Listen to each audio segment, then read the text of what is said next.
حضرت سیدنا محمد رسول اللہ صلی اللہ علیہ وسلم نے لا الہ الا اللہ کا نعرہ لگا کر کفر کے ایوانوں کو کپکپا دیا۔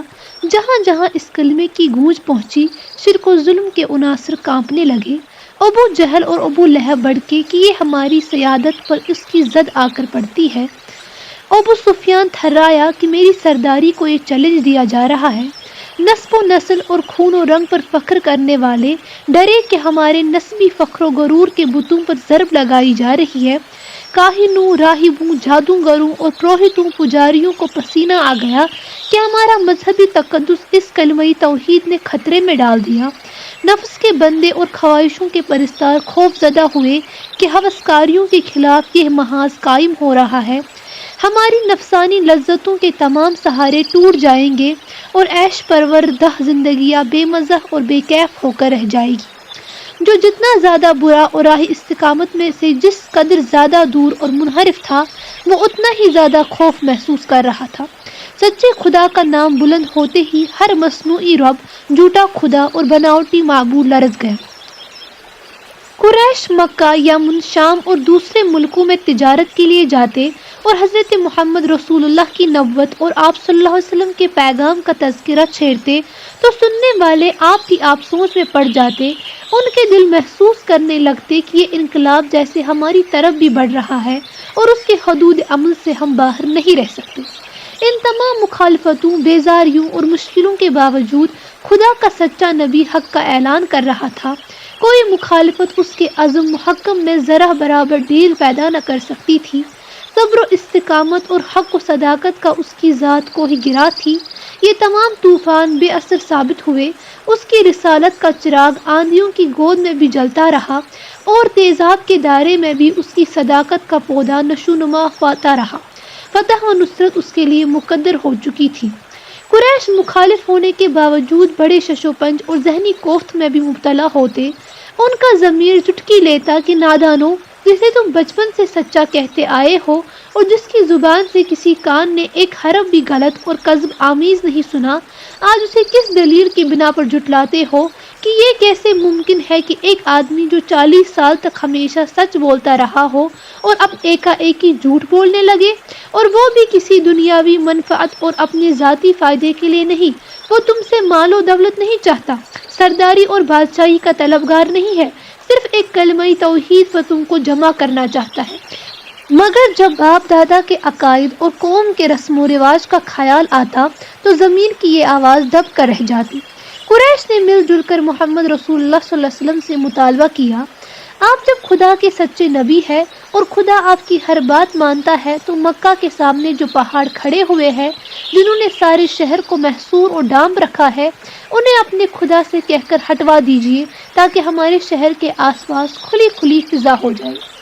عراق و شام کے باشندے کتنے خوش نصیب ہے کہ ان کے ملکوں میں دریا موجیں مارتے ہیں، جن کی وجہ سے وہاں کی زمین شاداب ہے۔ آپ بھی اپنے رب سے دعا کیجئے کہ چند نہریں ہمارے یہاں بھی جاری ہو جائیں۔ آپ کہا کرتے ہیں کہ موت اور زندگی خدا کے ہاتھ میں ہے، تو پھر اپنے خدا سے کہیے کہ ہمارے باپ داداؤں کو زندہ کر دے، اور ہاں دیکھیے، ایک بات کا خاص خیال رہے، وہ یہ کہ ہمارے آبا و اجداد میں کسی بن کلاب کو تو جیسے بنے ضرور زندہ کروا دیجیے۔ کسی ہماری قوم کا سردار تھا، اس نے قریش کی عظمت کو چار چاند لگا دیے اور سچ بھی بولا کرتا تھا۔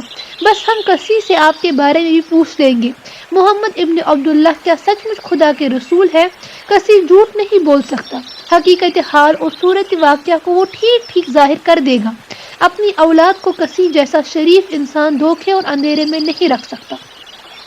اور ہاں محمد، زندگی کی ضروریات کو پورا کرنے کے لیے تمہیں خود بازاروں میں جانا پڑتا ہے، اپنی پیٹھ پر لاد کر غلہ اور سودا سلف لاتے ہو، تلاش معاش کے لیے تمہیں دوڑ دھوپ بھی کرنی پڑتی ہے، تمہاری مالی حالت بھی درست نہیں ہے اور تمہارا مکان کچا ٹوٹا پھوٹا، نہ گرمی میں آرام دہ اور نہ سردی میں ضرورت کے لیے کافی، تو پھر تم اپنے خدا سے کہو کہ مجھے نبی بنا کر بھیجنے والے قادر متعلق میرے لیے عالی شان محل بنا دے، میرے ارد گرد سونا چاندی جمع کر دے اور میری تفریح کے لیے باغ لگا دے، اور یہ بھی عرض کرو اپنے خدا سے کہ میرے ساتھ ایک فرشتہ کر دیا جائے تاکہ وہ لوگوں سے کہے کہ یہ آدمی اپنے دعوے میں سچا ہے۔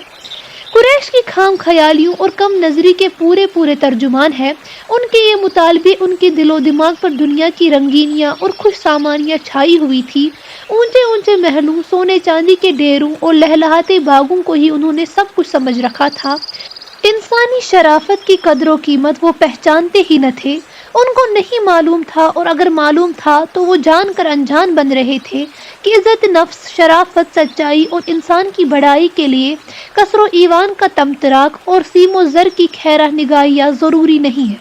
مال و دولت کے پیمانے سے کسی انسان کی عظمت کو ناپنا سب سے بڑی جہالت اور حماقت ہے، اور یہ بھی قدرت کی سنت رہی ہے کہ حق و صداقت کے چراغ شروع میں ٹوٹے پھوٹے مکانوں اور کھسپور جھونپڑیوں میں جلتے رہے ہیں۔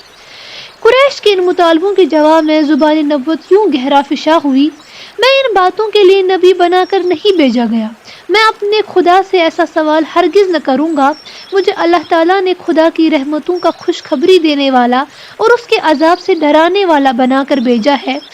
تم میری بات مان لو گے تو دین و دنیا میں اس سے خود تمہارا فائدہ ہوگا، ورنہ صبر کروں گا اور خدا کے فیصلے کا منتظر رہوں گا۔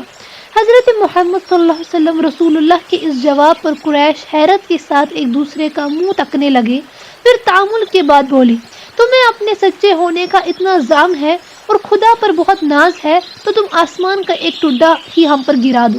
اس کے جواب میں حضور صلی اللہ علیہ وسلم نے فرمایا کہ خدا چاہے تو ایسا کر سکتا ہے۔ اس پر وہ لوگ بولے کہ جب تک تم ایسا نہ کرو گے ہم تم پر ایمان لانے سے رہے۔ رسول اللہ صلی اللہ علیہ وسلم نے ارشاد فرمایا: یہ خدا کے اختیار میں ہے، وہ چاہے گا تو ایسا ہو جائے گا۔